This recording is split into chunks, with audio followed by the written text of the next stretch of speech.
that they were going to require until they found out that biodiesel made from rapeseed was only 35%, so they lowered it to 30. So they're not totally pure, I assure you.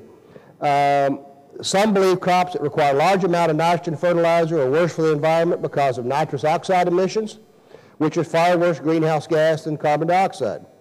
And others oppose biofuels that require large amounts of nitrogen. That's going to be an issue in the United States where corn requires a lot of nitrogen fertilizer. And like this year, we got heavy rains in the spring. A lot of that nitrogen leached out of the soil, got into the rivers, flows down to the Gulf of Mexico where we have this big dead zone, they call it, where there's nothing in the water because of a lack of oxygen caused by nitrogen and phosphorus flowing down into that region. So I think there's going to be an issue to address that in the future. In our U.S. today, we have a 45 cent a gallon, which is 11.9 cents a liter, payment to blenders of ethanol with gasoline. The payment to blend biodiesel with petrodiesel is $1 a gallon or 26.5 cents a liter or $294 a ton. There's no requirement that the ethanol and biodiesel be made in the U.S. Although in the case of ethanol, there is a 54 cent a gallon tariff that on imported ethanol, so it's not a whole lot coming in directly. In the case of biodiesel, there's no requirement that subsidized biodiesel be consumed in the U.S. Well, a lot of it isn't.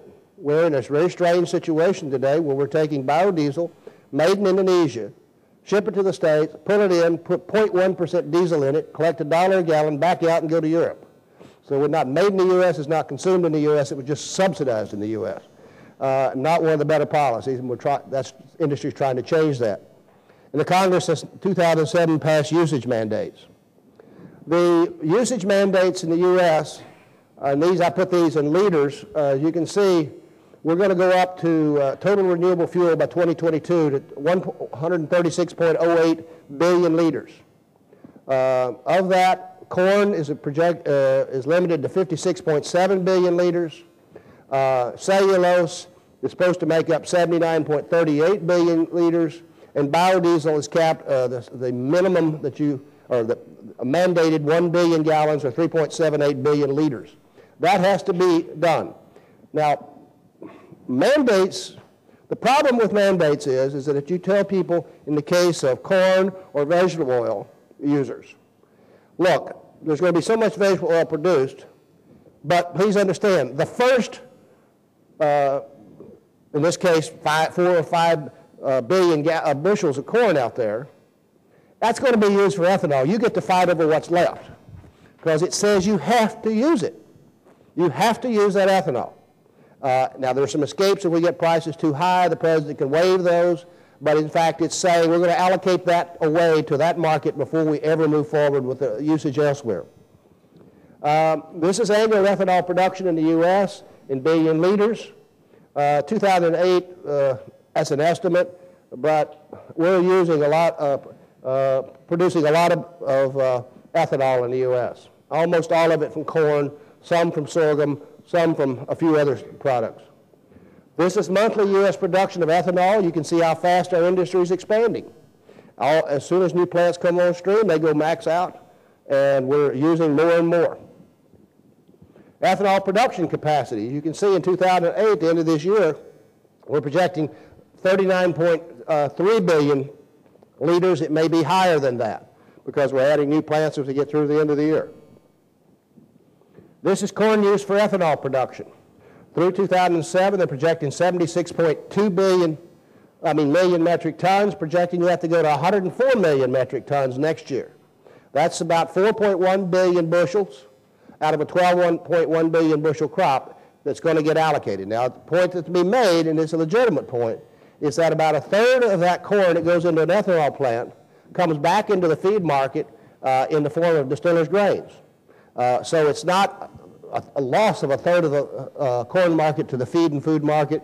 It's it's a substantial portion going out there. U.S. consumption of corn for feed and for ethanol, and you can see the growth that's occurred in the U.S. in the direct use of corn has been for ethanol, not for food and feed. Now, again, point out that DDG is going back out there and is going in to the market for feed. But the growth is in corn. The decision's been made. We're going to really ramp up that, and we're going to use our corn to make ethanol. But when you use that much corn, guess what? You're going to start, above your normal trend line, you're going to start dragging down stocks. And that's what's happened. This is corn ending stocks to use ratio. You can see we used to be over 30%, now we're down below 10%. And unless we have a great crop this year and a great crop next year, that number is going to get smaller and smaller. And as a result, that's why we had prices at $7 corn. We had to have high prices to slow down demand rate usage.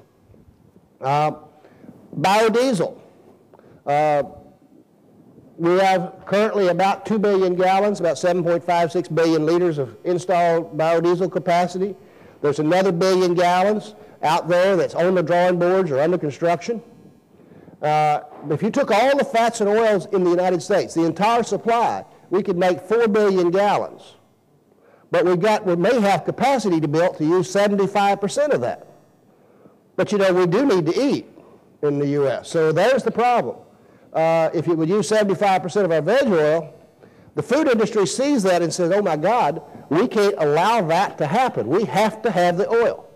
So the result of that is that the food industry in the United States watches on a very daily basis, what is the price of that, what's the cost of production for biodiesel, when is it about to become economical to do a lot of oil into biodiesel, then they buy to prevent that from happening.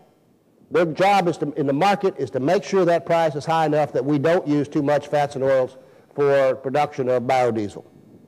And this is a case where one of the great things about a capitalist society is a lot of money will chase profit opportunities very quickly. One of the bad things about it is a lot of too much money will jump in here. We've built about 3 times as much biodiesel capacity in the United States. We're going to build 3 times as much biodiesel capacity as we really need. And so a lot of those plants that are built, some of them are bankrupt before they open.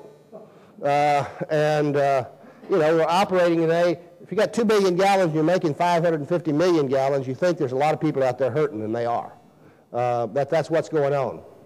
This is biodiesel production in liters, billion liters. Million liters. We're up this year. 2.079 is an estimate, million liters, ramping up fast. But again, probably 60–70% of that is being exported out of the United States, not being consumed in the U.S., mainly going to Europe. U.S. consumption of soy oil for biodiesel production, we're projecting this year 1.315 million metric tons, next year 1.406 million metric tons. Now, put that on the other side. We started trans fat labeling in the United States because of hydrogenated soybean oil producing the trans fats. We started labeling all of our foods, and all the companies started running away from using hydrogenated soybean oil. As a result, our consumption of soybean oil for food has gone down. So in many respects, what biodiesel has done is replace that that decline in the food market to go into biodiesel. But that may not necessarily be the case. How much soybean oil would we have consumed for food if we didn't have biodiesel? We would have consumed more. So somewhere in there, that's the situation. But if you look at total consumption for food and non-food uses, you know, we're using about the same amount of soybean oil we were 2 years ago, but we're just using it in different places. A lot of it's being used for biodiesel, but a lot less for food. This is ending stocks of veg oil. I put that expected stocks, I put it in billion liters, or 1,000 liters. And you can see here we're going to have 1.68 billion liters projected next year. The problem is that we've got a mandate for about 1.9 billion liters of biodiesel next year. How do you make 1.9 billion gallons of biodiesel when you don't have that much oil in the stocks? And that's going up to 3.8 billion liters in 2012. So we've already got a problem of not enough of tight supplies relative to what our demand increase is going to be. And this is an issue that I don't think 3 in Congress would have understood, is that in our effort to not become dependent on, be less dependent on the Middle East for oil, we're going to increase our import dependence for vegetable oil. We're already a net importer in the United States,